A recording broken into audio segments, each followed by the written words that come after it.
This is really about being free to create what you want your life to look like. We each are our own hero.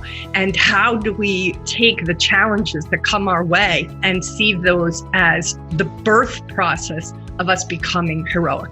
Can you meet that judgment that ultimately will surface with neutrality? This is the Wall Street Coach Podcast with Ann Curtin.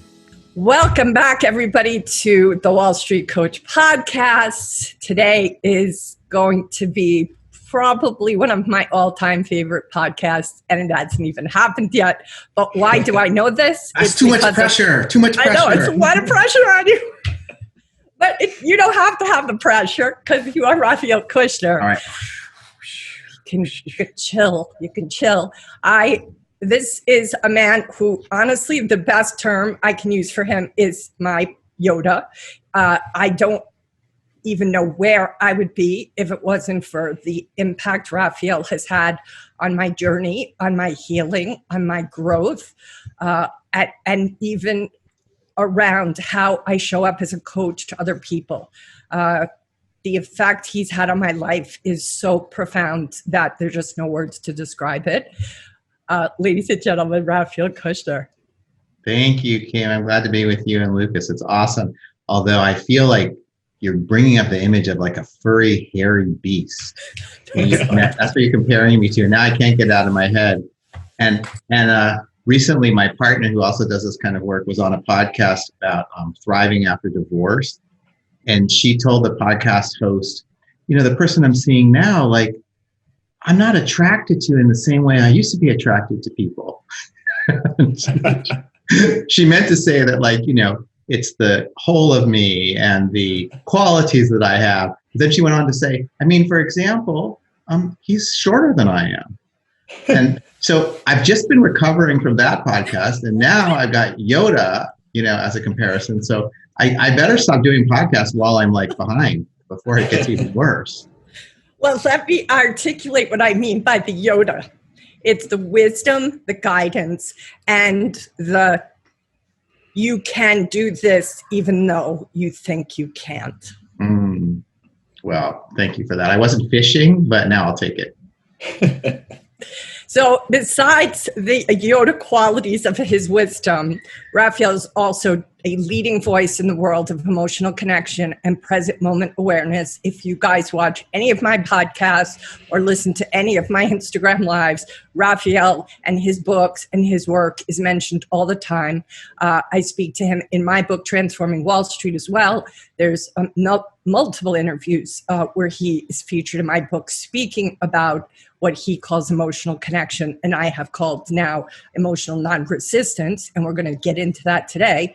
But Raphael also is a leader around present moment awareness, and he is also a practitioner of that, and it's his practice of it and my witnessing of him practicing it that has taught me the most. He is also shared his views in Oprah Magazine, which is where I first found Raphael over 12 years ago, Raphael? A long time. Yeah. 14 years ago, a long time. He's also written for BeliefNet, Spirituality and Health, Psychology Today, and the Huffington Post. He is the author of 6 books. He lectures worldwide, is on the faculty of Esalen Institute, the Kripalu Center for Yoga and Health, and the Omega Institute for Holistic Studies. In addition, he coaches individuals and teams at Fortune 100 companies, governments, religious organizations, and leading nonprofits. Raphael's own heart was opened by an experience of profound grief, which we will talk about today. His first book is Unconditional Bliss. His second book, I can't recommend enough. I recommend all of them. I've read them all, is Setting Your Heart on Fire. And one of the books you guys hear me talk about a lot is the book, The One Thing Holding You Back. Right now, Raphael has a movie. He was in... Actually, I keep forgetting to tell you this, Lucas, but he was in Hollywood for 10 years, Raphael, and he was the director, a filmmaker for over 10 years in Hollywood, and he wrote, directed, and produced Showtime's movie Sexual Healing, which stars Helen Hunt, Anthony Edwards, and Jason Alexander. This film was nominated for 2 Cable Ace Awards, won the grand prize at Houston Film Festival, and it was designed by him as a nonprofit venture. So it raised over $30,000 for Minority AIDS Project. He's written scripts for the Geffen Company, Warner Brothers, Columbia, and written articles in lots of magazines. He talks about how, well, I actually won't speak to that part of your bio because I want you to speak to yourself. So there was a lot to speak to. Welcome, Raphael, to this podcast. I'm so honored and excited and happy to have you here. Thank you. It feels really good just to be with you, to feel your wholeheartedness. And I'll do my best, since I tend to be a wordy person where it's like, why use 10 words when 1,000 will do? I'll try to go the opposite direction and speak in haikus so we can get to everything. That sounds great. That sounds great. Haikus are always welcome. Raphael, one of the reasons I reached out to you initially was because of how you shared in that Oprah article your own dark night of the soul. And at the time I reached out to you, I was definitely experiencing my dark night of the soul. And I remember thinking, I think this man might be able to help me before I talk to you, because he knows what it's like to be in this kind of thick darkness. Would you be willing to share some of what that experience was for you that started this journey? Sure. So here's a good way to get into it. I start telling my story at workshops, and I get to the point where I say I was in a classic dark night of the soul.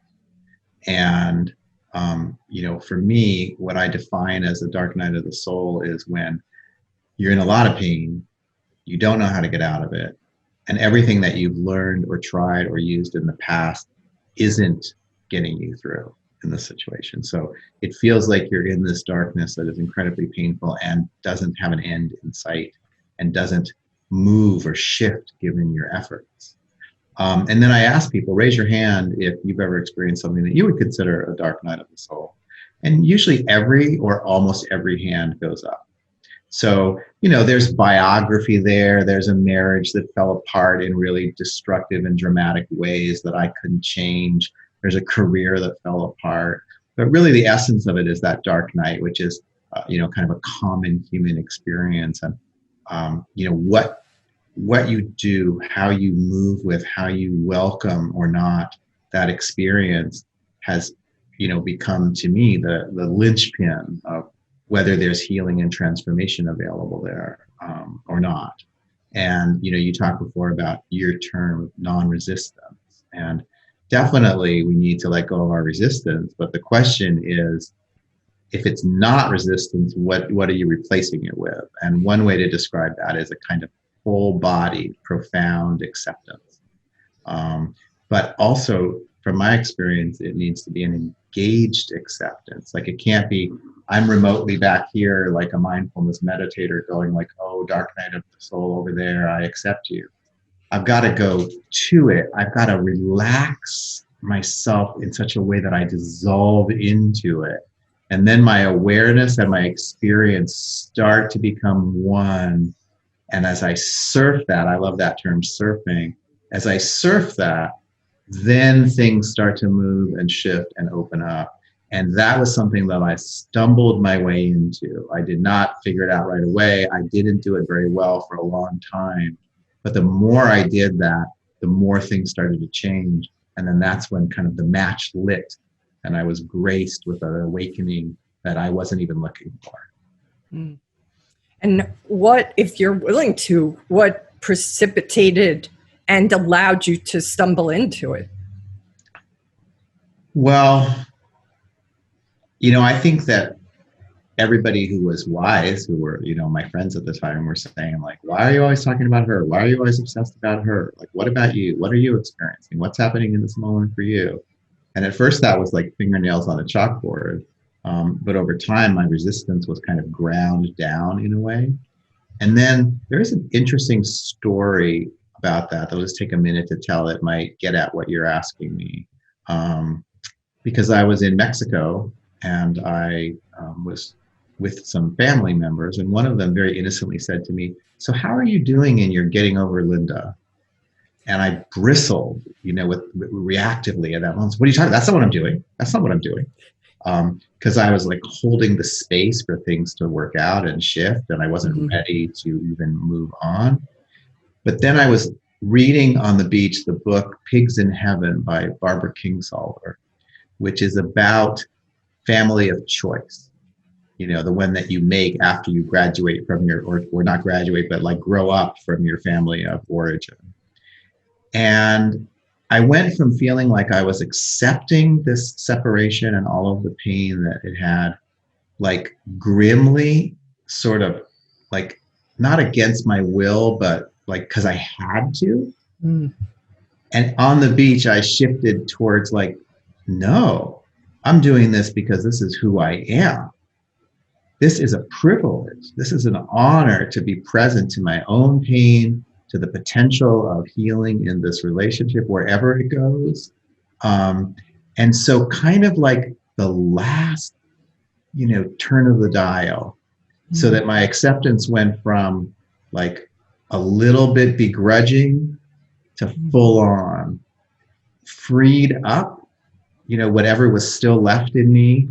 And at that point, I flew home, and I wasn't, like I said, I wasn't looking for it, but everything started to open up. Wow. Wow. What do you feel facilitates that in general for people? The willingness, is it just because it's the last resort? There's no other way to go because you're in the corner with resistance? Well, you know, that's one way. And I think to myself, like, if that's the only way, then like all of my books and all of my teaching is kind of a lie, right? Because it would just be like, can't stop the heartbreak, break your heart, break open if you're lucky, you know, God bless you. But that would leave a lot out. In other words, I really believe that if you learn how to move forward without effort, if you learn how to relax into the flow of life experience, if you learn how to be so close to your experience that you let it lead you, so awareness and experience start to blend together, then you don't necessarily have to hit bottom like I did and like so many people do. So I think that, you know, I would say there's kind of two prongs, so to speak, of the work that I do. One of them is to help people get there without hitting bottom. And then the other is if you are hitting bottom and you don't know what to do, or you feel helpless or powerless or like it's never going to change, it all still applies. So get out of hell or don't have to go there, you know, in the first place. Those would be the two options. One of the things that I really struggled with, and, you know, can still on occasion struggle with, is at the early part of our work together, you would suggest that I be in my body. And for a very long time, I found that to be the most challenging, because I began to see and notice through that conversation that for me to go into my body was a completely foreign experience, that I had been living intellectually in my head, but very disconnected from the physicality of my body, of the physicality of my emotions and my feelings. So I remember at the beginning when you were asking me, and I say this is your quote all the time, take the elevator from your head into your body. It was like I pressed a button and the elevator wasn't moving down. Yeah. Well, we're really, really conditioned to stay in our heads. And there are lots of people now who have recognized the importance of, quote, somatic work. It's even being brought into like racial healing work. So like Resmaa Menakem, talks about the trauma of not just Black bodies, but the trauma of white bodies and the trauma of blue bodies in terms of police, and how we're all carrying such trauma and we carry it in our bodies. We carry all of our resisted emotion in our bodies, and all of our currently generated emotion we carry in our bodies. So we start out, most of us, feeling like we don't want to pay attention to our body unless it's either not doing what we want it to do, and then we've got to fix it, or we try to create a performance out of it to get it to do more of what we want. But our inner landscape, when we slow down and start looking and tuning in, is as rich as what we see with our eyes in the outer landscape. Mm. So even though at first you can be like, what are you talking about? I don't feel much of anything. That's the beginning place. But as long as you're willing to stay just a little bit, things start to show up. And it turns out that the sum total of our human intelligence is distributed throughout our whole body. So there's brain intelligence, but there's also heart intelligence. There's also gut intelligence. Our cells have emotional receptors on them. So to be a person who is fully self-actualized, we need to be able to access all of those intelligences. So for people like you who understandably are like frustrated and I'm stuck, I don't know, what to do, I tend to get really incremental, really small. I sometimes will talk about a scientist looking at an anthill through a magnifying glass. Like at first it's like, it's just a blob. It's just a blob. There's nothing there. Like, what? Don't have to write down anything. But stay for 5 minutes and then you see, oh, these ants are taking food or waste out of the ant. These ones are bringing food into it. Oh, look at that one. It seems to be defending, that other bug that's trying to come there. So it's like starting to look with new eyes at a landscape that is unfamiliar to you. But once you make that shift, then your whole intelligence in your body starts revealing itself to you in your own unique ways, because not everybody experiences their internal sensing in the same way. Some people see many images and they almost go on a guided journey when they tune into their emotion. Other people only sense it viscerally. And, as many people as there are different blends of how people perceive. So it's not just experiencing something that you haven't before, it's also perceiving in a different way and finding out what is your way.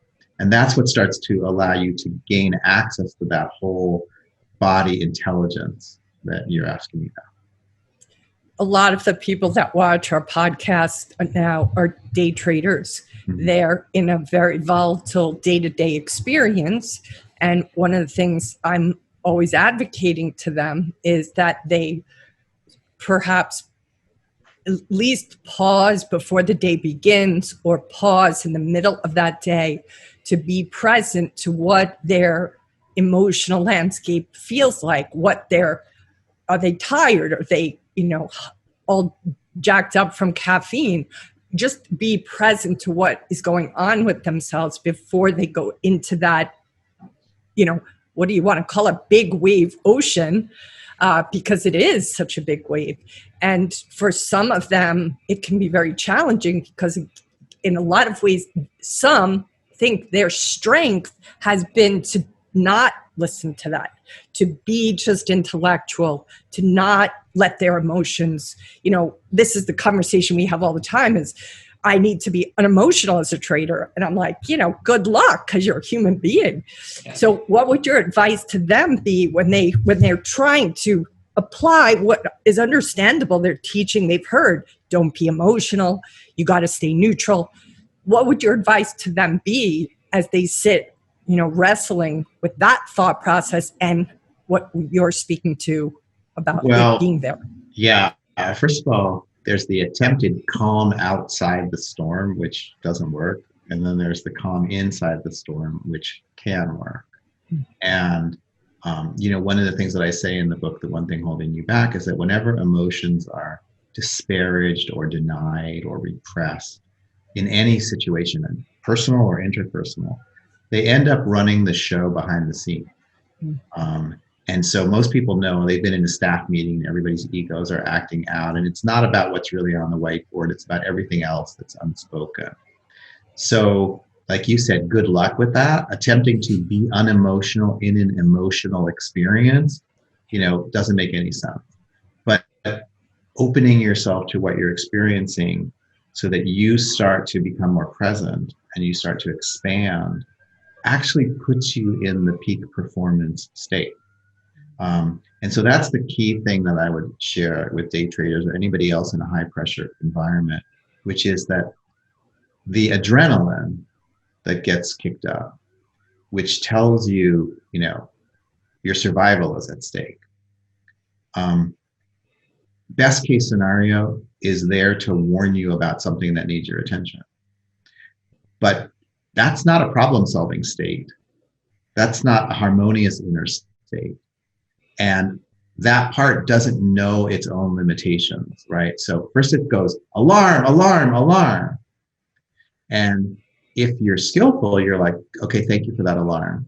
Let me notice, is there a fire going on? If there isn't, I can remind myself there is no fire, right? Or there might be a fire as in like, I feel nauseous. So turning toward that nausea, breathing into it and out of it, letting yourself follow the wave of the nausea rather than clamping down is automatically going to put you into a state that is reliable for clear thinking, for accurate perception, for action that is integrated. So recognizing that the part of you that's hyping you up doesn't have the skill to actually do what you want to do allows you to recognize that job one is to get out of that high adrenaline, fight, flight, freeze state. And so I really try to focus on efficacy. Like, try looking clearly, try seeing what's in front of you when you're in a panic state. Doesn't work very well. Try doing the same thing when you've relaxed, when you are no longer in stress, and where you're no longer thinking there's something wrong and literally like something, your life at stake. And so then, if I stay with this for one more moment, some of the people listening to your podcast might say, well, kind of like it is my life at stake. I've got $50,000 riding on what happens in the next minute, right? And even if that's true, you want best practices. You want your best perception. You want your best acuity. You want your best nimble ability to keep shifting with what you're seeing on your screen. And all of that comes from being with rather than being against. Yeah. The word that really stood out to me there was the word integration. You want to realize that unless you're integrated, your response isn't going to be as effective or as powerful. Yeah, exactly. And, just to take it quickly out of that realm to be able to reapply it to that realm, someone might say to me, like, my fear of rejection is ruining all my relationships. It makes me needy. And, over and over again, I meet the same kind of person. I think it's great. And then sooner or later, I screw it up because I'm so needy. And I might say to that person, do you think it'd be possible to actually welcome the needy part of you into the fold? And I'm thinking about one person who said to me, no, I'd like to surgically remove it. And I understand that, right? Yeah. But because what you resist persists, if you stay in that tight no, then that fear of resistance is going to run your life. And that neediness is going to take over, and it's going to have control instead of you. So when you start going back to integration, which was the word that you caught, if you take what you are most scared of, or what you don't like the most about you, or what in the moment is the most worrisome to you, and you just instead, this is the non-resistance thing, instead of saying, I can't go there, you just go like, come on in, sit down. Can I put my arm around you? What do you need? You're attuning to that part of you. You're bringing the care that it needs, and then it calms down. And then you have that space that I've been talking about.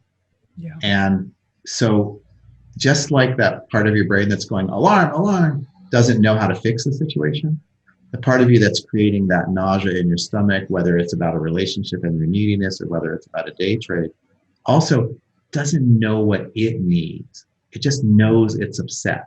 Just like a toddler doesn't know how to self-soothe. So you're bringing a caring attentiveness to that part of you, and then everything relaxes. And relaxation, sometimes I call that expansion, is the most reliable thing you've got. So when I talk to people who are in any stressful situation, personal or professional, I say, first question is, where are you on the continuum of contraction and expansion? And if you notice that you're not mostly open, then stop doing whatever you're doing and get open first. And then go back to the task at hand, and you'll just be so much more successful at it. So trying to make it simple and actionable, you can ask yourself in any moment or experience, on the scale between this and this, where am I? And then adjust accordingly. You know, that technique I have used in so many different scenarios, and it is the best description I can give for my own experiences. It's like being anchored with a belay to, earth. It will just get me back to that sense of, even if I fall, I have a belay attached to the earth or source or whatever to catch me. And it just but I can still forget on many occasions. But when I remember, boom, back to center. Well, that's the really key thing that you just hit on. I mentioned that surfing is a good metaphor for this work because you're bringing your attention to your sensation. So your attention is the surfer and the sensation is the wave. But when you wipe out in the actual ocean, it takes a lot of strenuous paddling out to where the waves are, and they may already be done, or you might have to wait another hour for another set of waves. But when you wipe out in inner surfing, when you're surfing your emotional experience, there's only one wave that matters, which is the wave of this present moment. So you can wipe out 100 times and you're not doomed and you haven't lost, because you can always just ask, what is happening right now? And there's always a new now. So fall off as much as you want, because you can always just get back on. Yeah. One of my, sorry, Lucas, please. No, I just said that's fun. That's a good way to be, where it's not surfing on the ocean necessarily. It's more like surfing on a river. Just fall off and hop back on. Yeah.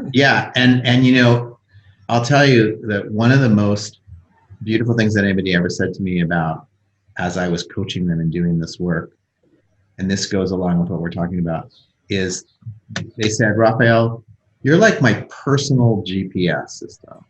Because in the car, when the GPS is on and trying to get you to a destination, and you make a wrong turn, the GPS goes recalculating.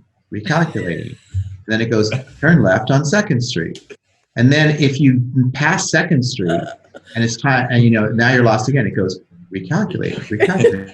Make a U-turn at the light. It doesn't go, like after your second mistake, it doesn't go, are you listening when I'm talking to you?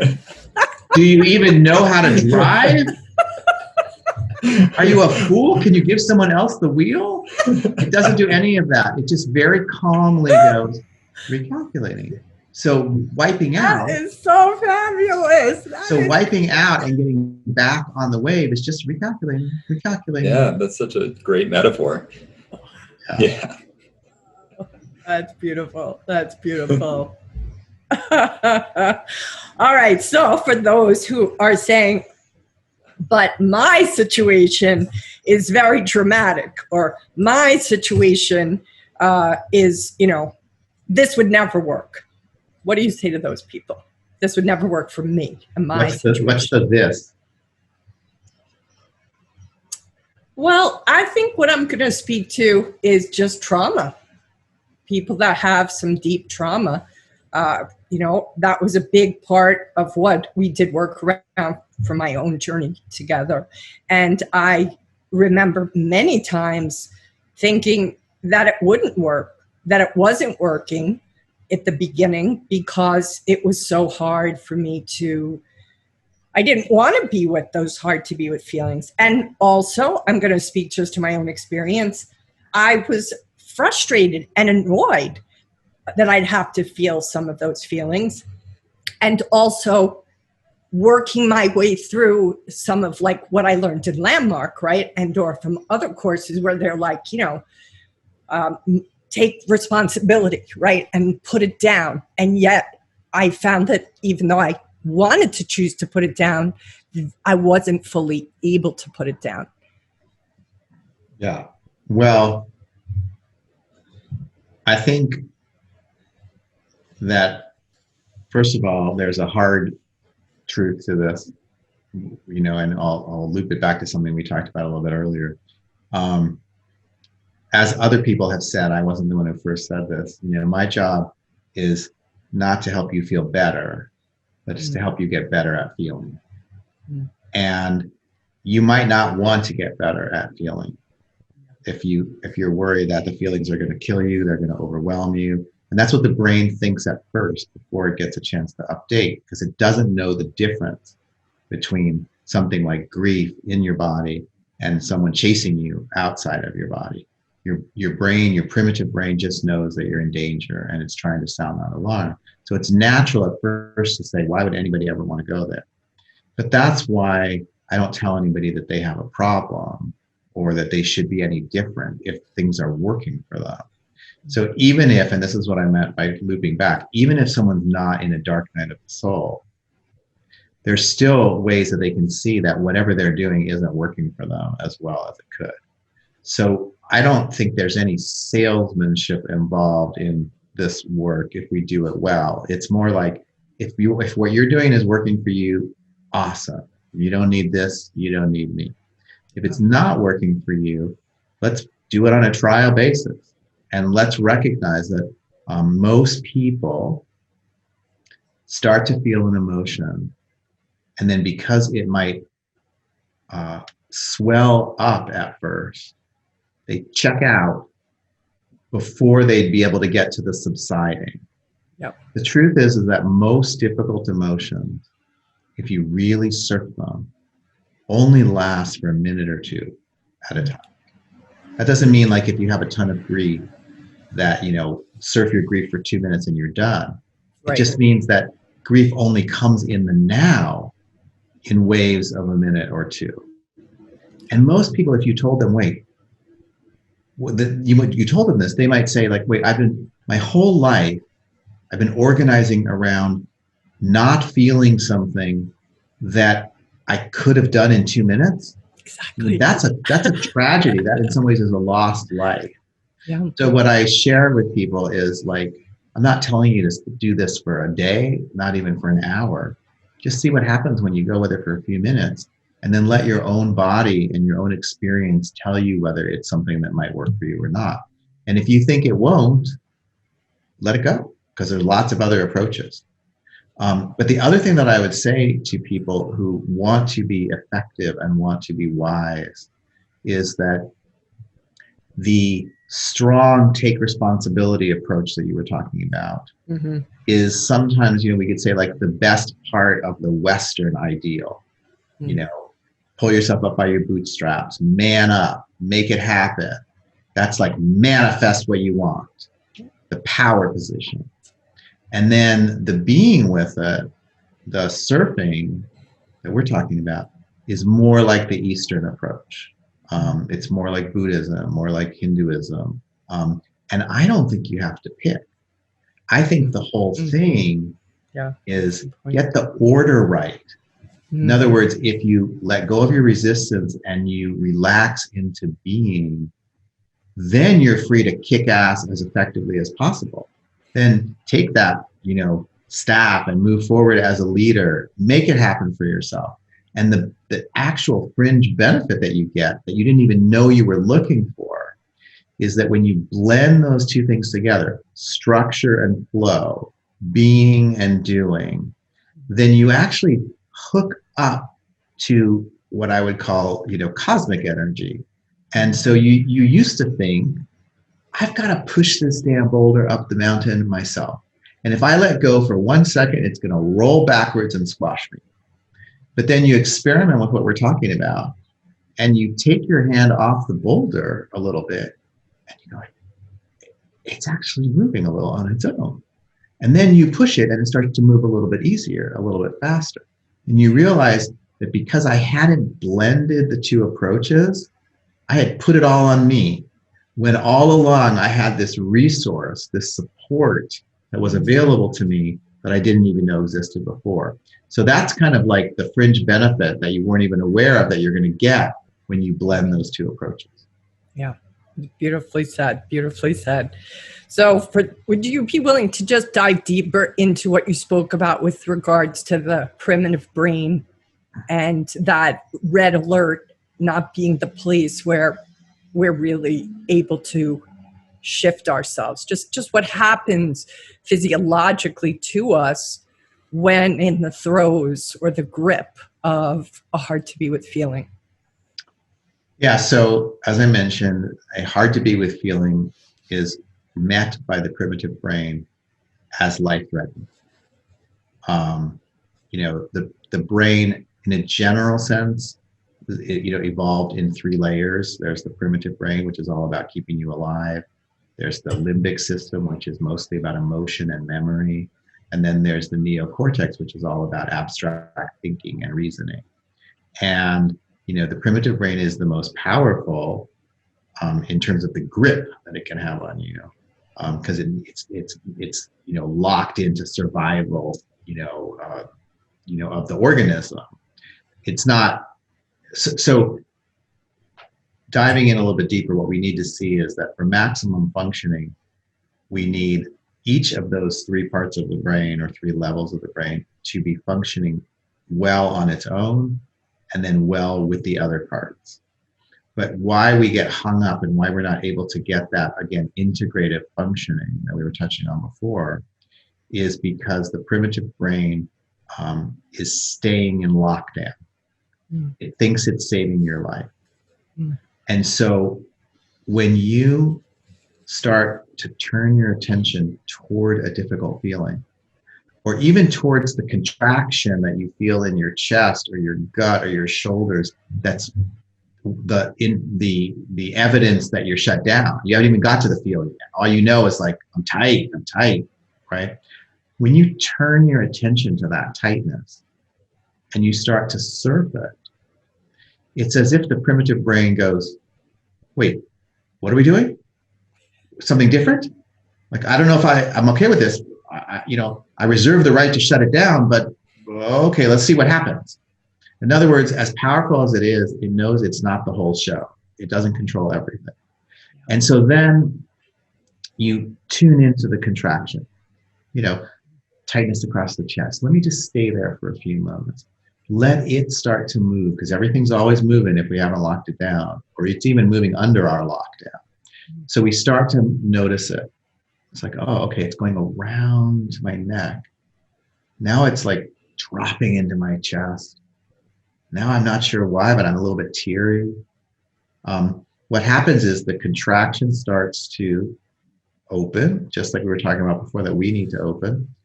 And then you're in touch with what the primitive brain was trying to protect you from in the first place.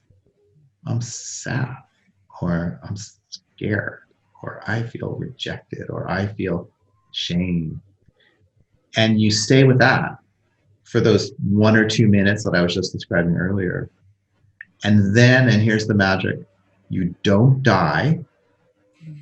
And then the primitive brain gets a chance to update. And it learns, it says, oh, shame, not footsteps in a dark alley.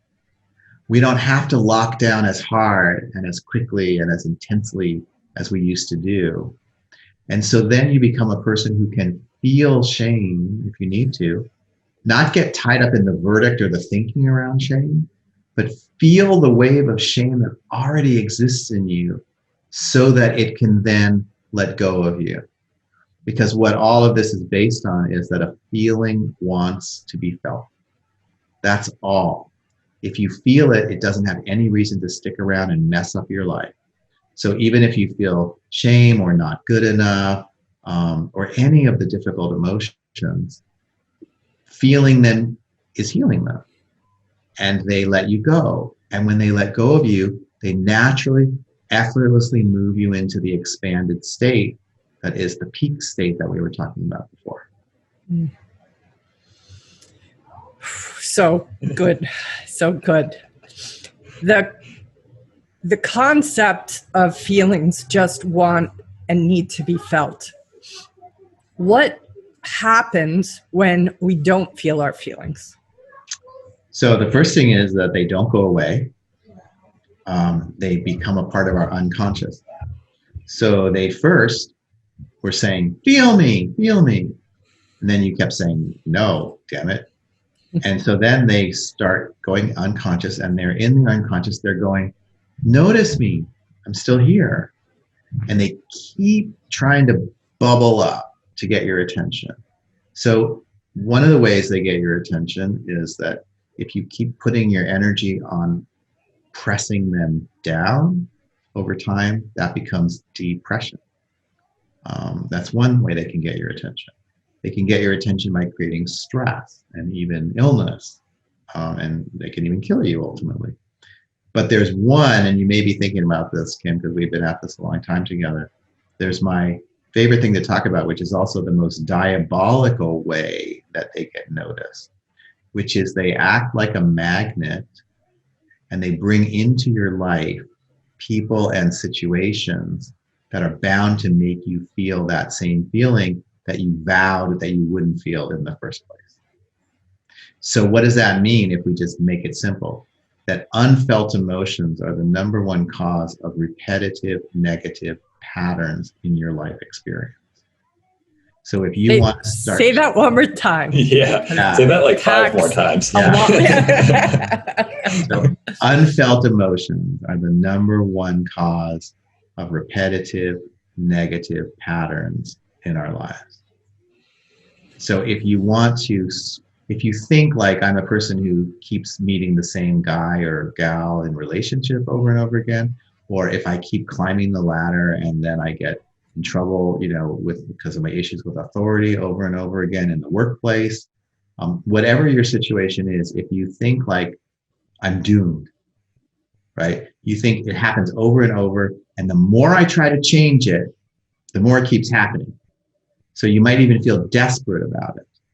And if you really want to change that quickly and efficiently, then start to find the feelings underneath. And then the magnet starts to lose its power.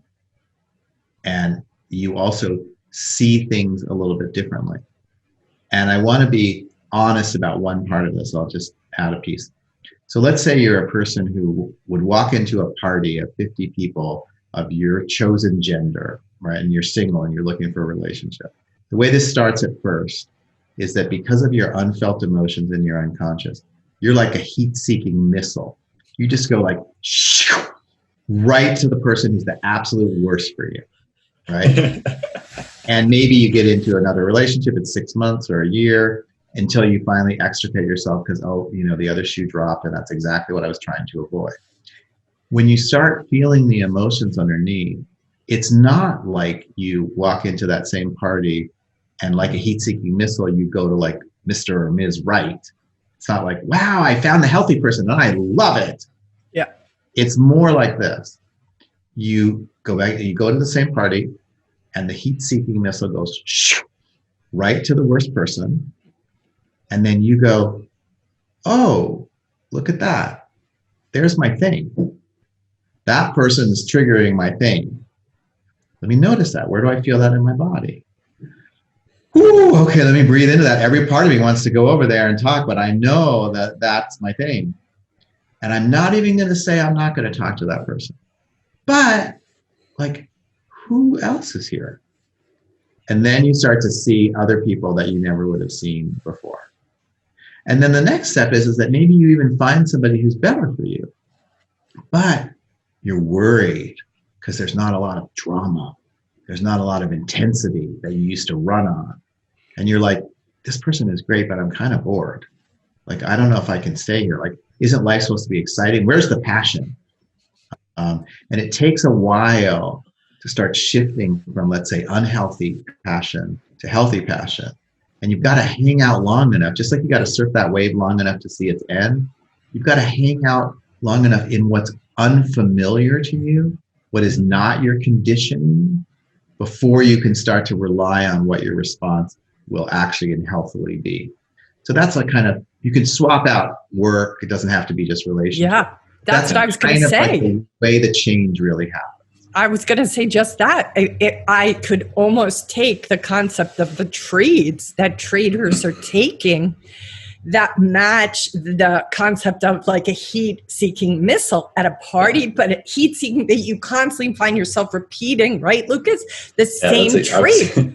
I was going to say, I have to make the comparison of this is exactly what, I mean, I went through it where it was like, I just kept taking these same trades because it was like, sometimes they worked, but other like, and it was just boiling emotions the entire time. And I think I was more in it for the ride of it than I was to try to be profitable.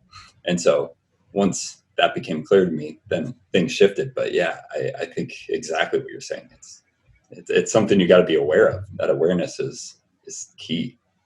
Yeah. And you know, an adrenaline rush is really addictive, and it's there actually in our system to help us get away from the saber-toothed tiger, right? Like that's what it's good for.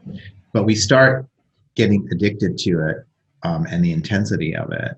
And then it starts to create, you know, damage for ourselves. And so when people are thinking about whatever activities they're doing, whether it's trading in a certain way or, you know, gambling or pornography or whatever their adventuring is, that the best indicator that I know of whether somebody is pursuing something in a healthy way or in a, you know, a resistant way, as we've been talking about, a way that is hurtful to them, is whether they have an adrenaline rush.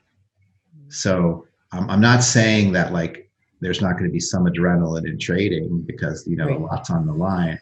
What I'm saying is, as you were just talking about, Lucas, you know, like if it's a boiling feeling, if it is a high in a way, it feels like life, but it has that adrenaline quality, that tells me it's powerful, but it's split off. It's not the unified, integrated you working with what's really happening in the moment. It's, in a way, a distraction from what you still haven't been able to feel. And the more powerful it is, you know, the easier it is to not feel what's underneath. But what we know is, do that enough and you burn out, right? No gambler can stay at that level of intensity of that adrenaline. And then, of course, it takes more and more to get to that level of adrenaline. So you're going to make bigger trades, you know, or you're going to put more money on the table. And so if it worked over time, that'd be great. But instead, what happens is it burns you out, you know, and breaks you down. And we're looking to do the opposite.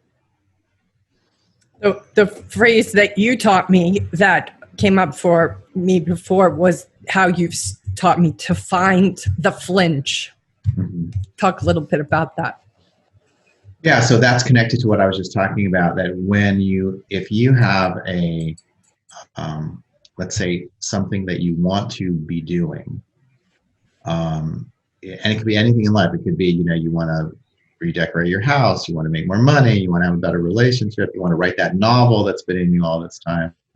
Then if you're starting to pay attention, and this is all about attention, then you'll notice that there's a moment when you could be walking toward what feels right and good and healthy for you, and you stop.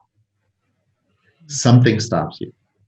I like to use the example of that. I mentioned a novel before. Somebody who has always wanted to write a book, they get a new computer, they set up, you know, an area in their living room where they're going to write. They change their schedule so they've got good energy hours, you know, where they're going to sit down.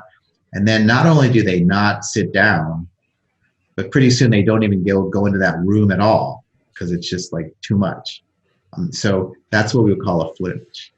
And so once you notice the flinch, is it here? Is it in your belly? Is it in your temples? And you kind of breathe that open, as we've been talking about. You can ask yourself the question, if I go forward, what's the worst thing that could happen? And if that happens, how would I feel? And in that process, you can identify what is the resisted feeling that is keeping you from doing what it is that you most want to do. And then you have the opportunity to start to bring that feeling forward in a safe way rather than in a damaging way. And in that process, you break through the resistance that was, maybe even unconscious in you before. So in that story of the writer, the writer might really be excited about writing his or her book, but also underneath there is a fear of failure. So what's the worst thing that can happen? It would suck. How would I feel? I'd feel like a loser, right? Okay, where do you feel that in your body right now as you're going through this exercise with me? And the person might, say, or right in my gut. And I might say, can you just surf that feeling that you're calling failure in your belly for a few moments? Recognize we're not talking about the idea of failure. This isn't, did you fail or not? Is this a failure or not? It's just the raw feeling that's showing up in your belly. Can you stay with that? And if you do stay with that, then going back to what we were talking about before, the primitive brain says, oh, failure, not life-threatening, not footsteps in a dark alley.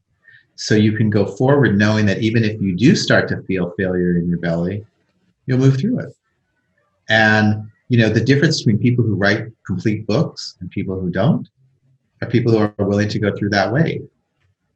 Plain and simple. Doesn't mean they're good books necessarily. That's a whole other subject. But if all you ever wanted to do was write a book, and you actually get from the beginning to writing the end, you found a way to metabolize failure enough so that you didn't get stuck in that flinch. Metabolize is such a great word. That's exactly. Yeah. As you were describing that, Raphael, I had a flashback to being in a pretty empty Starbucks in New York City, talking to you about my opportunity to come back to Hawaii and leave New York. And I was wanting to do it, but panic-stricken to do it as well. And I just remembered that we had this conversation. Thank God for my sake, it was an empty Starbucks. But I remember being in a chair talking to you, and you were walking me through this expansion of what is the worst thing that could happen, Kim, if you do move there. Because, of course, I was like thinking, because I'm really good at catastrophizing. I have a doctorate, master's, as you well know. and you just had me be with that worst case scenario, which turned out in my imagination to not be as dramatic as I thought it might be. And the only way I figured that out was because you suggested I be with that. Right. And so it's important to add a little bit of something to this. It can seem like we're talking about masochism, right? Like, why am I just going to feel the thing that I don't want to feel? So here's a quick example. Somebody in one of my workshops had found the great love of her life, and then he died. And she had grieved, and on the one hand she was ready to maybe find another partner, but there was a part of her that was saying, I can never do that again. I can never feel what I felt when I lost him. And so it was keeping her from really being open to a new possibility. So in the workshop setting, which was safe and different from just talking about it right now, she had my trust. And what I asked her to do was, for her project, to pretend that she did meet somebody, that he was amazing, and that he died too. And I wanted her to write his eulogy. I wanted her to use the people in the workshop as her group of close friends and acquaintances, imagining this, and to read the eulogy of the second person. Wow. And, that can sound like, God, what are you trying to do? Are you getting off on someone's pain or misery?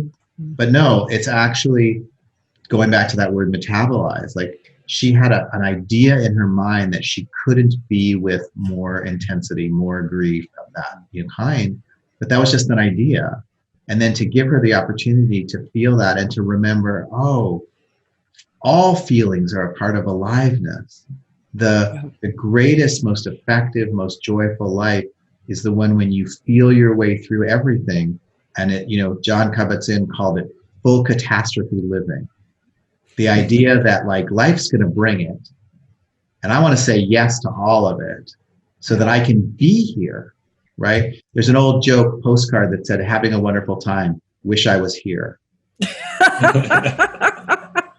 And what we're saying is like, don't let another day go by where you're living according to that postcard.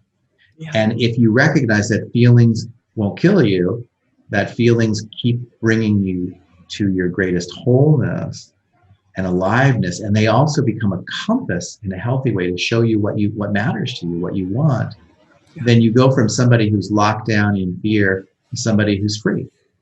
Yeah. And that's what we're looking for, freedom. Yeah. Just on the note of Lucas, did you go to ask a question? Sorry, I keep hogging you're up all fine. the You're questions. fine. Okay. I was just thinking. So much of what you're saying is, it seems to me about like embracing whatever we have or whatever is showing up, and being present to that.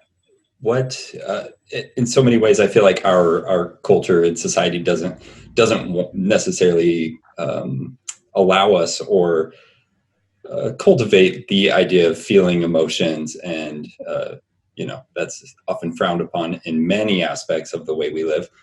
So how do we get better at that in like safe ways? How could somebody find place to do that? Well, it's a great question. First of all, we're not meant to do it alone. The wisest among us understand that we don't exist apart from other people. Whenever I hear people in the political situation talk about, bootstraps and independence, and I'm a self-made billionaire, I think, you didn't build the frickin' roads, right? You didn't buy the truck, that takes all your stuff and sends it to you. You're not all those people who harvested the food that became nutrition for all the people who work for you. Like everything we do is stitched together with everybody else. So that's number one. The next thing is that there's lots of ways to find gentle support to begin this process. And here's an example. Kim was asking me earlier, what do you have to plug, Raphael? I wasn't really in a plugging mood, but on my website, which is Cushnir.com, Cushnir, on the resources tab, there's what's called free guided emotional surfing meditations. There's a short one and a long one. Each version has one type with music and one without, because different people, prefer one or the other. So I'm not plugging it for money. I'm saying it's free. Download it to your phone or your tablet and let me guide you for the first 10 times you do it into whatever you're feeling. Practice it at first when there's no one else around and when you're not doing something that needs your attention. And then at a certain point, you'll be like, oh, I got this. I think I could do this now. I don't need that Raphael guy anymore. So that's one way to get started. And also, if you start doing it when you're like in a meditative moment, when nothing else is going on, pretty soon you'll be able to bring it, you're able to bring it to moments where there's a lot of stuff going on. So like your boss is yelling at you, you can still go like, okay, what's happening in my body right now? Oh, I feel like a heart is pounding. And just actually knowing and touching your pounding heart with your attention starts to calm it and give you some room. And you start to go from somebody who's reactive, meaning you say and do things that you're not in control of, to somebody who's responsive. In other words, you're actually able to do things in concert with your highest good because you've paid attention to what's going on. So that's another way how you can get better or stronger. And then, you can do this work with me, you can do it with Kim. I mean, there's lots of people who are able to help guide you. I do group programs also that work around this idea so that people can be supported in ways that's different from your spouse or your siblings or your people in your workplace or even your church or synagogue or mosque or whatever. So those are ways to get started. And then what happens, and this is the best news of all, is that it becomes a way of meeting life. It's no longer like I'm doing this practice called emotional surfing, or sometimes I call it living the questions. It's no longer a thing. It's more just like you meet the moment as fully as possible, moment by moment by moment. And then it just becomes as natural as breathing. Love it. The workshops that Raphael puts on, prior to the pandemic, multiple times a year, are just absolutely incredible experiences. Raphael, some of the most profound aha moments I had about myself and how kind of locked down I was came out of that, came with my participation in your workshops, with the incredible souls that join you at these workshops that were the peers that I did the work with. And to this day, there are moments from those workshops many, many years ago that are still there for me because they were the kind of lighthouse on the shore that I realized I wanted to go towards. So yeah, that's so great. And you just reminded me that actually I'm going back to teach at Esalen in June. You are? It's my first public workshop since the pandemic started. So anybody can go to the Esalen website, esalen.org, and see us, I think, the 25th of June. Okay. And that workshop will be called what? It's actually going to be called Setting Your Heart on Fire, your favorite book title. Wow, that's so beautiful. Maybe I have to go. Again. I've never done it at Esalen with you, and Esalen's my favorite of all those magical places. Yeah, that's so great, so great. Raphael, I could keep you here all day, and we would not have, run out of things to talk about. It's like that. I don't know. You know this movie because you know movies. To Start With Love. It's like, how do you thank someone from taking you from crayons to perfume? So, well, now I feel you're like me, Kim, because I am surrounded by a lot of younger people. I have kids and stuff, and I'm constantly dating myself with my references. I'll go like, y'all remember that movie, right? Now I'm guessing, Kim, that out of the people who are listening to this podcast, something like 0.1% has ever heard of that movie. So you and I can enjoy it. Like, Lucas, have you heard of that movie? No. Sidney Poitier is in that movie. Oh, really? And Lulu, he's the teacher of these young hoodlums, and he basically meets them with the energy that you, Raphael, met me with. Oh, well, that's the first time I've ever been compared to Sidney Poitier. I'm going to take that in. I'm going to really savor that. You made my night. Glad I get that much better than Yoda, just to from Yoda to Sidney Poitier. Yeah. I'm so glad I redeemed myself. Yeah, beautiful. You're somewhere in between both of those. That's where you. Yeah, because it's always a continuum, Lucas. We're never all one. Exactly. So I'm Sidney Poitier, but a little bit hairier, a little bit smaller, something like that. Just the wisdom of Yoda. It's just the wisdom of Yoda. That's all. The wisdom and the quality of Yoda to make Luke Skywalker be the hero of his own journey. You helped me to become the hero of my own journey. And I didn't want to be in that swamp, man. And you were like, too freaking bad. now you're just going to make me cry. So you better quit before I cry. I mean, I'm happy to cry for people to show them that it's all right to cry, but I don't really want to cry right now. It's too late your time. You're giving us so much. So thank you for everything you've given to me. Thank you for having this conversation with the viewers and listeners we have. And we'll have you on again if you'll be willing to come back. Sure. Yeah. And we can even do this with traders, Yes. Bring on some people to the Zoom and they can talk about their own challenges and we can do the work in front of everybody live. That sounds fabulous. Let's do that. We'll get a couple of volunteers, Raphael, and then people can see exactly this technique in real time. I think it's a great idea. So we'll do that. I look forward to it. Thank you guys so much. It was great to talk to you. Great to meet you, Lucas. It was really fun. So good. So good. All right. We'll see you guys next time on the Wall Street Coach. Please let us know what you thought about this. Give us your comments. Please share your stories. And please look at Raphael Cushnir's website, Cushnir.com. Read his books, The One Thing Holding You Back, Setting Your Heart on Fire. How Now is another book that I recommend all the time because it's quick exercises you can take in the moment, like bite-sized exercises. And we'll see you next time on the Wall Street Coach podcast. Aloha for now.